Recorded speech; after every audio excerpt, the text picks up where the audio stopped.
वे कृपया अपना बहुमूल्य भाषण प्रदान करें।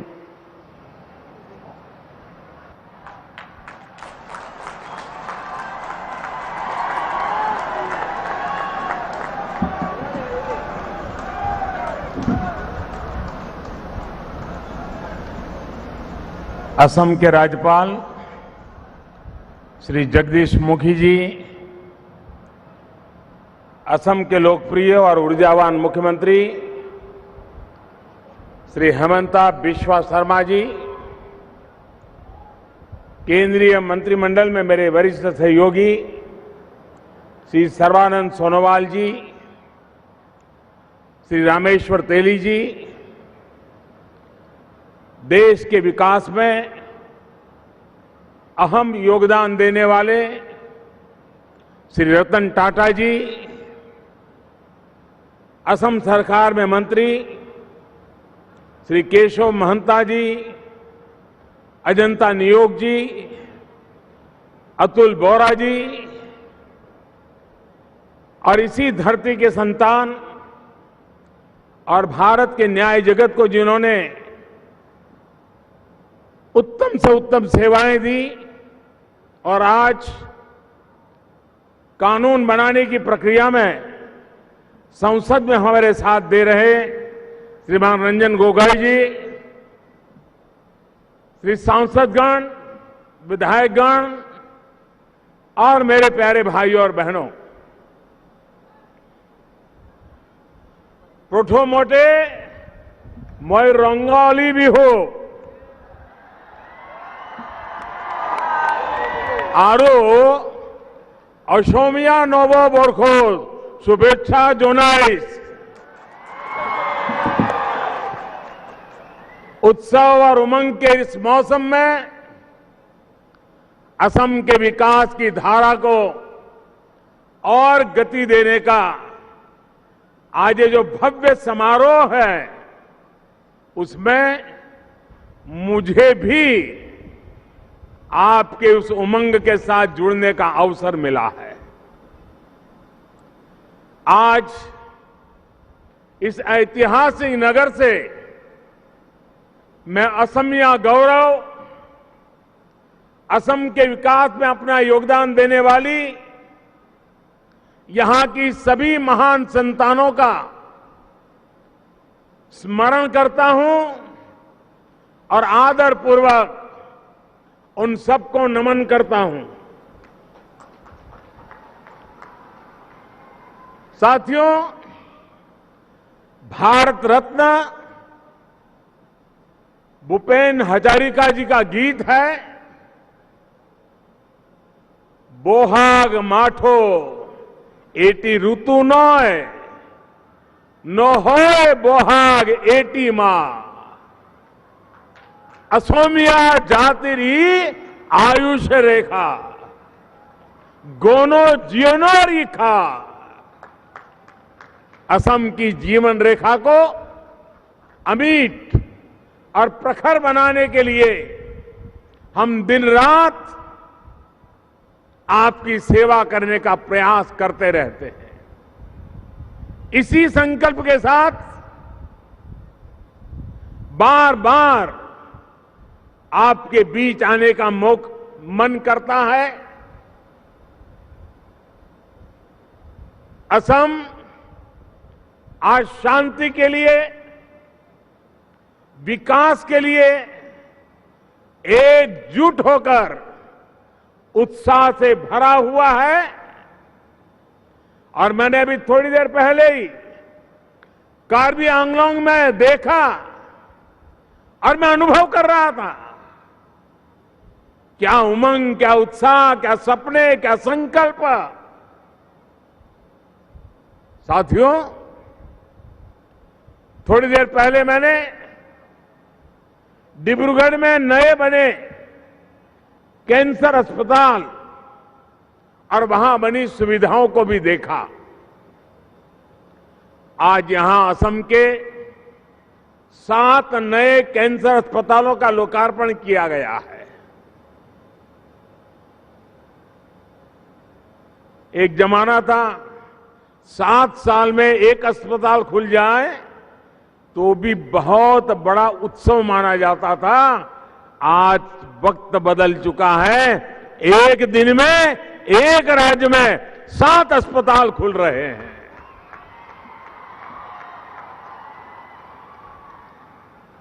और मुझे बताया गया कि 3 और कैंसर अस्पताल आने वाले कुछ महीनों में तैयार हो जाएंगे आपकी सेवा में।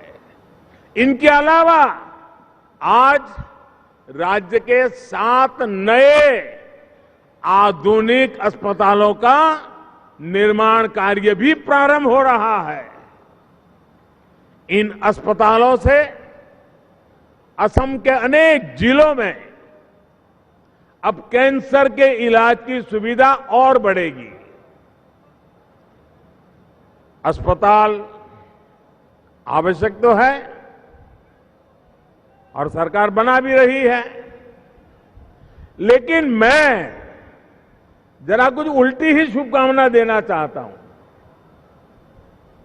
अस्पताल आपके चरणों में है, लेकिन मैं नहीं चाहता हूं कि असम के लोगों के जिंदगी में अस्पताल जाने का मुसीबत आ जाए। मैं आप सबके स्वास्थ्य की कामना करता हूं। आपके परिवार के किसी को भी अस्पताल जाना न पड़े और मुझे खुशी होगी कि हमारे सारे नए बनाए अस्पताल खाली ही रहे।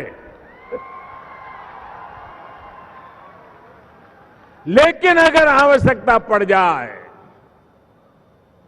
कैंसर के मरीजों को असुविधा के कारण मौत से मुकाबला करने की नौबत नहीं आनी चाहिए, और इसलिए आपकी सेवा के लिए भी हम तैयार रहेंगे। भाइयों और बहनों, असम में कैंसर के इलाज के लिए इतनी विस्तृत, इतनी व्यापक व्यवस्था इसलिए अहम है क्योंकि यहां बहुत बड़ी संख्या में कैंसर डिटेक्ट होता रहा है। असम ही नहीं, नॉर्थ ईस्ट में कैंसर एक बहुत बड़ी समस्या बन रहा है। इससे सबसे अधिक प्रभावित हमारे गरीब परिवार होते हैं, गरीब भाई बहन होते हैं, हमारे मध्यम वर्ग के परिवार होते हैं। कैंसर के इलाज के लिए कुछ साल पहले तक यहां के मरीजों को बड़े बड़े शहरों में जाना पड़ता था, और इसके कारण एक बहुत बड़ा आर्थिक बोझ गरीब और मिडिल क्लास परिवारों पर पड़ता था। गरीब और मिडिल क्लास की इस परेशानी को दूर करने के लिए बीते 5-6 सालों से जो कदम यहां उठाए गए हैं, उसके लिए मैं पूर्व मुख्यमंत्री सर्बानंद सोनोवाल जी को और वर्तमान मुख्यमंत्री हेमंत जी और टाटा ट्रस्ट को बहुत बहुत साधुवाद देता हूं, बहुत बहुत बधाई देता हूं। असम कैंसर केयर फाउंडेशन के रूप में कैंसर के सस्ते और प्रभावी इलाज का इतना बड़ा नेटवर्क अब यहां तैयार है। ये मानवता की बहुत बड़ी सेवा है। साथियों, असम सहित पूरे नॉर्थ ईस्ट में कैंसर की इस बहुत बड़ी चुनौती से निपटने के लिए केंद्र सरकार भी निरंतर कोशिश कर रही है। राजधानी गुवाहाटी में भी कैंसर ट्रीटमेंट से जुड़े इंफ्रास्ट्रक्चर को सशक्त किया जा रहा है। इस साल के बजट में नॉर्थ ईस्ट के विकास के लिए 1500 करोड़ रुपए की विशेष योजना पीएम डिवाइन में भी कैंसर के इलाज पर फोकस किया गया है।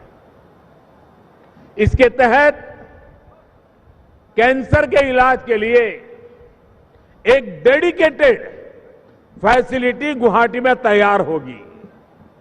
भाइयों और बहनों, कैंसर जैसी गंभीर बीमारियां एक परिवार के रूप में और एक समाज के रूप में हमें भावनात्मक रूप से और आर्थिक रूप से कमजोर करती है। इसलिए बीते 7-8 साल से देश में स्वास्थ्य को लेकर बहुत बड़े और व्यापक रूप से काम किया जा रहा है। हमारी सरकार ने 7 विषयों पर, या ये कह सकते हैं स्वास्थ्य के सप्त ऋषियों पर फोकस किया है। पहली कोशिश ये है कि बीमारी की नौबत ही नहीं आए, इसलिए प्रिवेंटिव हेल्थ केयर पर हमारी सरकार ने बहुत जोर दिया है। ये योग, फिटनेस, स्वच्छता, ऐसे कई कार्यक्रम इसके लिए चल रहे हैं। दूसरा, अगर बीमारी हो गई तो शुरुआत में ही पता चल जाए, इसके लिए देश भर में नए टेस्टिंग सेंटर बनाए जा रहे हैं। तीसरा फोकस ये है कि लोगों को घर के पास ही प्राथमिक उपचार की बेहतर सुविधा हो। इसके लिए प्राइमरी हेल्थ सेंटरों को पूरे देश में वेलनेस सेंटर के रूप में एक नई ताकत के साथ उसका एक नेटवर्क आगे बढ़ाया जा रहा है। चौथा प्रयास ये है कि गरीब को अच्छे से अच्छे अस्पताल में मुफ्त इलाज मिले। इसके लिए आयुष्मान भारत जैसी योजनाओं के तहत 5 लाख रुपए तक का मुफ्त इलाज आज भारत सरकार की तरफ से दिया जा रहा है। साथियों, हमारा 5वां फोकस इस बात पर है कि अच्छे इलाज के लिए बड़े बड़े शहरों पर निर्भरता कम से कम हो। इसके लिए हेल्थ इंफ्रास्ट्रक्चर पर हमारी सरकार अभूतपूर्व निवेश कर रही है। हमने देखा है कि आजादी के बाद से ही जितने भी अच्छे अस्पताल बने वो बड़े शहरों में ही बने। थोड़ी सी भी तबीयत बिगड़े तो बड़े शहर भागो, यही होता रहा है। लेकिन 2014 के बाद हमारी सरकार इस स्थिति को बदलने में जुटी हुई है। साल 2014 से पहले देश में सिर्फ 7 एम्स थे। इसमें से भी एक दिल्ली वालों को छोड़ दें तो कहीं एमबीबीएस की पढ़ाई नहीं होती थी, कहीं ओपीडी नहीं लगती थी, कुछ अधूरे बने पड़े थे।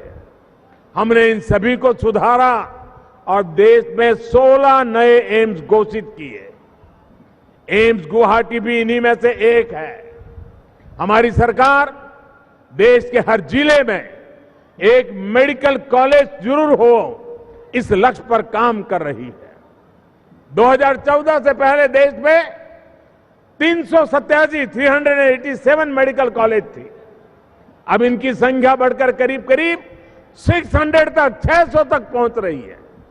साथियों, हमारी सरकार का छठा फोकस इस बात पर भी है कि डॉक्टरों की संख्या को ज्यादा से ज्यादा बढ़ाया जाए। बीते 7 साल में एमबीबीएस और पीजी के लिए 70,000 से ज्यादा नई सीटें जुड़ी है। 70,000। हमारी सरकार ने 5 लाख से ज्यादा आयुष डॉक्टर्स को भी एलोपैथिक डॉक्टरों के बराबर माना है। इससे भारत में डॉक्टर और मरीजों के बीच रेशियो में भी सुधार हुआ है। हाल ही में सरकार ने एक और बड़ा फैसला लिया है। सरकार ने तय किया है कि प्राइवेट मेडिकल कॉलेजों में 50% सीटों पर उतनी ही फी ली जाएगी जितनी किसी सरकारी मेडिकल कॉलेज में ली जाती है। इसका फायदा हजारों नौजवानों को मिल रहा है। देश को आजादी के बाद जितने डॉक्टर मिले, हमारी सरकार के प्रयासों से अब उससे भी ज्यादा डॉक्टर अगले 10 वर्ष में मिलने जा रहे हैं। साथियों, हमारी सरकार का 7वां फोकस स्वास्थ्य सेवाओं के डिजिटाइजेशन का है। सरकार की कोशिश है कि इलाज के लंबी लंबी लाइनों से मुक्ति हो, इलाज के नाम पर होने वाली दिक्कतों से मुक्ति मिले। इसके लिए एक के बाद एक योजनाएं लागू की गई हैं। कोशिश ये है कि केंद्र सरकार की योजनाओं का लाभ पूरे देश के नागरिकों को देश में कहीं भी मिल सके, इसके लिए कोई बंदिश नहीं होनी चाहिए। यही वन नेशन वन हेल्थ की भावना है। इसी ने 100 साल की सबसे बड़ी महामारी में भी देश को संबल दिया, चुनौती से निपटने की ताकत दी। साथियों, केंद्र सरकार की योजनाएं देश में कैंसर के इलाज को सुलभ और सस्ता बना रही है। एक और महत्वपूर्ण काम हमारी सरकार ने निर्णय किया है, गरीब का बेटा बेटी भी डॉक्टर क्यों न बन सके। गांव में रहने वाला बच्चा भी जिसको जिंदगी में अंग्रेजी में पढ़ाई का मौका नहीं मिला, वो डॉक्टर क्यों न बन सके। और इसलिए अब भारत सरकार उस दिशा में आगे बढ़ रही है कि जो अपनी मातृभाषा में, स्थानीय भाषा में मेडिकल एजुकेशन करना चाहते हैं, उनके लिए भी सरकारें सुविधाएं खड़ी करे ताकि गरीब का बच्चा भी डॉक्टर बन सके। बीते वर्षों में कैंसर की अनेकों ऐसी जरूरी दवाएं हैं जिनकी कीमतें लगभग आधी हो गई है। इससे हर साल कैंसर मरीजों के लगभग 1000 करोड़ रुपए बच रहे हैं। प्रधानमंत्री जन औषधि केंद्रों के माध्यम से 900 से ज्यादा दवाएं सस्ते में उपलब्ध हो। जो दवाई 100 रुपये में मिलती है वो 10 रुपया 20 रुपये में मिल जाए, इसका प्रबंध किया गया है। इनमें से अनेक दवाएं कैंसर के इलाज से भी जुड़ी हुई है। इन सुविधाओं से भी मरीजों के सैकड़ों करोड़ रुपए बच रहे हैं। किसी परिवार में बुजुर्ग मां बाप हो, डायबिटीज जैसी बीमारी हो, तो मध्यम वर्ग निम्न मध्यम परिवार का महीने का 1000, 1500, 2000 रुपया दवाई का खर्चा होता है। जन औषधि केंद्र में वो खर्चा 80, 90, 100 रुपये में पूरा हो जाता है। ये चिंता हमने की है। यही नहीं, आयुष्मान भारत योजना के तहत लाभ पाने वालों में बहुत बड़ी संख्या में कैंसर के पेशेंट्स हैं। जब ये योजना नहीं थी तो बहुत सारे गरीब परिवार कैंसर के इलाज से ही बचते थे। वो सोचते थे कि अगर मैं अस्पताल जाऊं तो बेटे के लिए कर्ज करना पड़ेगा और इस कर्ज मेरे बच्चों को भुगतना पड़ेगा। बूढ़े मां बाप मरना पसंद करते थे, लेकिन बच्चों पर बोझ बनना पसंद नहीं करते थे। अस्पताल नहीं जाते थे, इलाज नहीं करवाते थे। गरीब मां बाप अगर इलाज के अभाव में मरे तो फिर हम किस काम के लिए।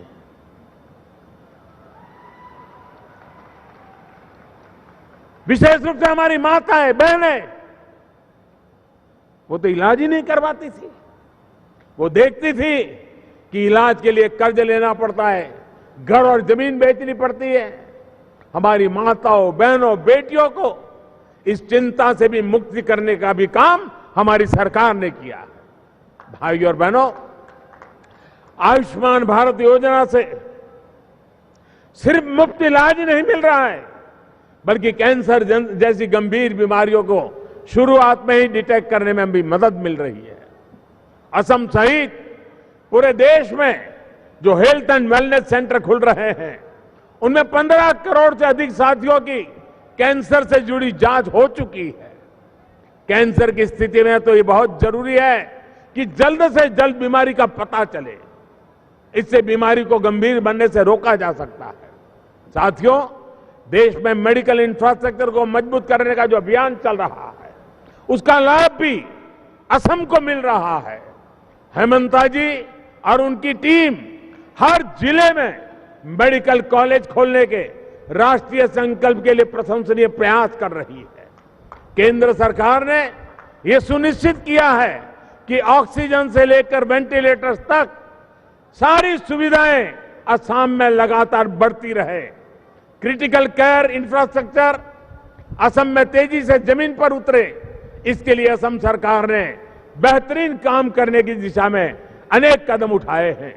भाई और बहनों, कोरोना के संक्रमण से देश और दुनिया लगातार लड़ रही है। भारत में टीकाकरण अभियान का दायरा बहुत बढ़ गया है। अब तो बच्चों के लिए भी अनेक वैक्सीन अप्रूव हो गई है। प्रिकॉशन डोज के लिए भी अनुमति दे दी गई है। अब ये हम सभी का दायित्व है कि समय पर खुद भी टीका लगवाएं और बच्चों को भी ये सुरक्षा कवच दें। साथियों, केंद्र और असम सरकार चाय बागानों में काम करने वाले लाखों परिवारों को बेहतर जीवन देने के लिए पूरी ईमानदारी से जुटी है। मुफ्त राशन से लेकर हर घर जल योजना के तहत जो भी सुविधाएं हैं, असम सरकार उनको तेजी से चाय बागानों तक पहुंचा रही है। शिक्षा और रोजगार के अवसरों को बेहतर बनाने के लिए भी लगातार कोशिश की जा रही है। विकास के लाभ से समाज का कोई भी व्यक्ति, कोई भी परिवार न छूटे, ये हमारा प्रयास है, ये हमारा संकल्प है। भाइयों और बहनों, आज भारत में विकास की जिस धारा को लेकर हम चल रहे हैं, उसमें जन कल्याण के दायरे को हमने बहुत व्यापक कर दिया है। पहले सिर्फ कुछ सब्सिडी को ही जन कल्याण से जोड़कर देखा जाता था। इंफ्रास्ट्रक्चर के कनेक्टिविटी के प्रोजेक्ट को वेलफेयर से जोड़कर नहीं देखा जाता था, जबकि बेहतर कनेक्टिविटी के अभाव में जन सुविधाओं की डिलीवरी बहुत मुश्किल होती है। पिछली सदी की उस असाधारण अवधारणा को पीछे छोड़कर अब देश आगे बढ़ रहा है। आज आप देखते हैं कि असम के दूर सुदूर क्षेत्रों में सड़कें बन रही हैं, ब्रह्मपुत्र पर पुल बन रहे हैं, रेल नेटवर्क सशक्त हो रहा है। इन सबसे स्कूल, कॉलेज, अस्पताल जाना आसान हुआ है। रोजी रोटी के अवसर खुल रहे हैं, गरीब से गरीब को पैसे की बचत हो रही है। आज गरीब से गरीब को मोबाइल फोन की सुविधा मिल रही है, इंटरनेट से जोड़ा जा रहा है। इससे उसे सरकार की हर सेवा प्राप्त करना आसान हुआ है। भ्रष्टाचार से मुक्ति मिल रही है। भाइयों और बहनों, सबका साथ, सबका विकास, सबका विश्वास और सबका प्रयास की सोच के साथ हम असम और देश के विकास को गति देने में जुटे हैं। हमारी कोशिश है कि असम की कनेक्टिविटी सशक्त हो, यहां इन्वेस्टमेंट के नए अवसर बने। असम में निवेश के लिए अनेक संभावनाएं हैं। इन संभावनाओं को हमें अवसरों में बदलना है। चाय हो, ऑर्गेनिक खेती हो, ऑयल से जुड़े उद्योग हो या फिर टूरिज्म, असम के विकास को हमें नई बुलंदी तक ले जाना है। साथियों, आज असम का मेरा यात्रा मेरे लिए बहुत यादगार है। एक तरफ मैं उन लोगों से मिलकर के आया हूं जो बम बंदूक का रास्ता छोड़ करके शांति की राह पर विकास की धारा में जुड़ना चाहते हैं, और अभी मैं आप लोगों के बीच में हूं जो बीमारी के कारण जिंदगी जो में जूझना न पड़े, उनको सुख शांति की व्यवस्था हो, और उसमें आप लोग आशीर्वाद देने आए हैं। बिहू अपने आप में सबसे बड़ा उमंग और उत्सव का त्योहार, और आज हजारों माता बहनों ने, मैं असम में बहुत सालों से आ रहा हूं, शायद ही कोई बिहू ऐसा हो जब मेरा उस समय आसाम का दौरा न हुआ हो, लेकिन आज मैंने इतनी बड़ी तादाद में एक साथ माताओं बहनों को बिहू में झूमते हुए देखा। मैं इस प्यार के लिए, इस आशीर्वाद के लिए विशेष करके आसाम की माताओं बहनों को प्रणाम करता हूं, उनका हृदय से बहुत बहुत धन्यवाद करता हूं। साथियों, एक बार फिर श्रीमान रतन टाटा जी खुद यहां पहुंचे। उनका नाता चाय से शुरू हुआ और चाह तक विस्तृत हुआ है, और आज आपके उत्तम स्वास्थ्य के लिए भी वो हमारे साथ शरीक हुए हैं। मैं उनका भी स्वागत करते हुए एक बार फिर आप सभी को ये अनेक नई सुविधाओं के लिए बहुत बहुत शुभकामनाएं देता हूं। बहुत बहुत धन्यवाद। मेरे साथ पूरी ताकत से बोलिए, भारत माता की, भारत माता की, भारत माता की। बहुत बहुत धन्यवाद। Find more details in the book Narendra Modi, Architect of New India, presented by senior BJP leader Sudhir Ji Mungantiwar, Maharashtra.